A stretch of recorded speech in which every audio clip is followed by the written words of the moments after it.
évidemment, on entend les comédiens, mais il y a aussi les ingé son. Enfin, le problème, c'est que voilà, c'est ça. Partagez le hashtag NoAI et touche pas de rien. Signez et partagez la pétition pour protéger les graphistes, les musiciens, les comédiens, les auteurs, les techniciens, les productions, bref, tous les artistes. Laissez-vous à manger. Et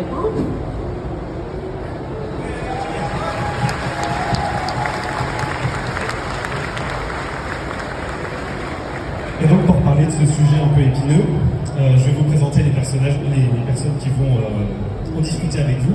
Donc Guillaume Sablon, qui est ingénieur du son de formation, DA, directeur artistique, notamment pour des animés que vous connaissez bien. Anthony Panetto, qui est auteur, adaptateur. Ah, je vous propose de l'applaudir déjà. Guillaume Sablon. Anthony Panetto, qui est adaptateur, auteur et qui a notamment adapté une œuvre que vous connaissez peut-être pas trop, c'est Dragon Ball Super. C'est grâce à lui qu'on dit tout ce qu'on dit. C'est à cause de lui que je dis tout ce que je dis. Arnaud Laurent, que vous connaissez sûrement, notamment la voix de Natsu ou d'Abby dans My Hero Academia. Bonjour. Je suis vachement sobre aujourd'hui, mais parce que je suis avec d'autres personnes qui sont très sérieuses. D'habitude, c'est arrivé Je à roule sur la son scène comme roulade. ça, mais là, non, c'est pas l'ambiance qu'il y a aujourd'hui. Pas de cascade aujourd'hui. À la fin, si vous voulez, pour rigoler, pour détendre l'atmosphère. Une cascade pour l'IA. Après, je vous présente. Bonjour. Brigitte Lecordier. Merci. Et Patrick Cuban, notamment la voix de Canal Plus Sport. Canal Plus, oui. Et, voilà, qui se bat beaucoup avec nous pour légiférer l'IA. Et quelques voix pour les publicités qui ou Ouais, connaissez absolument. Oui, beaucoup. T'es allé les voir? Pas encore. Il y a trop de monde autour du stand. Et ben, déjà, je voulais commencer, enfin nous, on s'était dit justement c'est bien d'avoir tous ces gens autour de la table parce qu'on voit souvent les métiers en avant, les voix, Brigitte, Arnaud, etc. Mais les métiers de l'ombre, entre guillemets, donc les ingénieurs qui sont derrière, qui font l'enregistrement, le mixage, les écrivains, donc les auteurs qui nous font notre bon rythme. Voilà, donc je suis content qu'on soit tous réunis. Et pour commencer, Patrick, Brigitte, est-ce que vous pourriez me dire un peu comment ça fonctionne, l'intelligence artificielle générative, notamment dans le doublage, et pourquoi ça serait potentiellement un danger pour le métier? Alors, comment ça marche?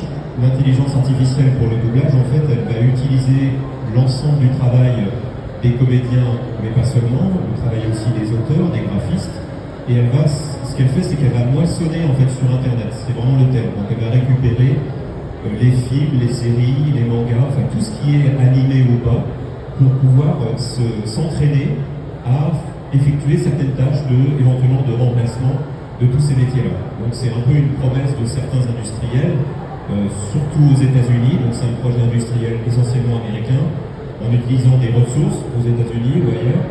Et donc voilà, il y a un vrai danger sur toutes ces professions artistiques qui pourraient un jour être remplacées par l'intelligence artificielle si on ne légifère pas, si on ne met pas un cadre, un peu comme des voitures. Les voitures aujourd'hui, il y a un code de la route, mais il nous faudrait un véritable code de la route pour l'IA, ça serait vraiment très, très important. Ouais, on reviendra à ça, je pense, à la fin. Et toi, Brigitte? J'ai rien de plus à dire que ce que vient de dire Patrick, effectivement. Et le seul souci, c'est que tout ça a été moissonné, mais sans notre autorisation. Et c'est là où aussi est le problème, c'est que si on était d'accord, et why not, et je ne sais pas s'il faut le faire, mais en tout cas, pour l'instant, on ne nous demande pas notre avis et on ne sait pas où sont nos datas dans le monde. C'est-à-dire qu'effectivement, on peut dire ça va faire travailler les entreprises ici, voilà, etc. Mais pas du tout, parce que ça peut être n'importe où dans le monde. Vas-y, Patrick. C'est très juste, on ne nous a pas demandé notre consentement pour utiliser notre travail. C'est le terme qu'on emploie. Donc on a envie que ce soit légiféré pour ça. On parle de vos voix, mais en fait, il faut bien que les gens se rendent compte que c'est comme si on utilisait votre image. C'est la même chose, en fait, c'est une donnée personnelle. Et du coup, en fait, les gens se font de l'argent sur les productions en utilisant vos données personnelles. Il y a effectivement Absolument. cette industrie en fait qui est récente, un peu qui arrive aussi sur le marché du cinéma. Il y a tout un tas de nouvelles applications qui arrivent et pour l'instant c'est une sorte de Far West. C'est-à-dire que les gens volent des datas, s'entraînent sur des données personnelles souvent, parce que ça reste des données personnelles, la voix et le visage, sans le consentement des citoyens et surtout des artistes. Donc du coup, vous voyez que ça touche beaucoup de métiers. Enfin, là, c'est que pour le doublage en plus. Et du coup, avec Brigitte, quand on nous a demandé de concevoir cette petite rencontre, on s'est dit qu'on n'entendait jamais les auteurs parler, et notamment, on s'est dit qu'on allait inviter Anthony parce que on voulait savoir un peu. On voit en ce moment pas mal de traductions, pas mal de sous-titrage fait à l'intelligence artificielle sur les réseaux, etc. Et est-ce que ça a déjà atteint ton métier en tant que professionnel et dans quelle mesure? Je dirais que ça commence en fait effectivement, donc pour rebondir sur ce que vous avez dit, c'est pour moi l'IA c'est quand même le plus gros braquage de l'humanité auquel on a assisté, puisque finalement ils prennent toutes les données et on est sur de l'immatériel, mais finalement c'est comme si vous alliez voler les pommes qu'un agriculteur a fait pousser, vous récoltez toutes ces pommes que lui s'est tué à faire pousser, et vous allez les vendre au marché, c'est vous qui empochez l'argent et c'est pas du tout l'agriculteur. Donc c'est exactement la même chose, se fonder sur de l'immatériel, et effectivement ça touche tous les métiers et tous les métiers artistiques. Et au niveau de la traduction, il nous donne l'illusion que, donc c'est pareil, ils pinent notre travail, ils ont récolté toutes les traductions qui existent dans toutes les langues pour ensuite faire des sorties machines. Ça fonctionne sur la probabilité. Telle phrase a été traduite le plus souvent comme ça, donc sûrement que si tu me proposes ça, je vais te la traduire comme ça. Sauf que la traduction ne fonctionne pas du tout de cette manière-là. Et nous, on commence effectivement à voir, notamment dans le sous-titrage, parce que je pense que ça commence déjà par là. Sur le doublage, ça sera un peu plus compliqué parce que la technique en écriture, elle est plus complexe, mais en sous-titrage, déjà, ça commence. Donc, on voit des plateformes, on voit effectivement sur Internet des sous-titres générés par IA.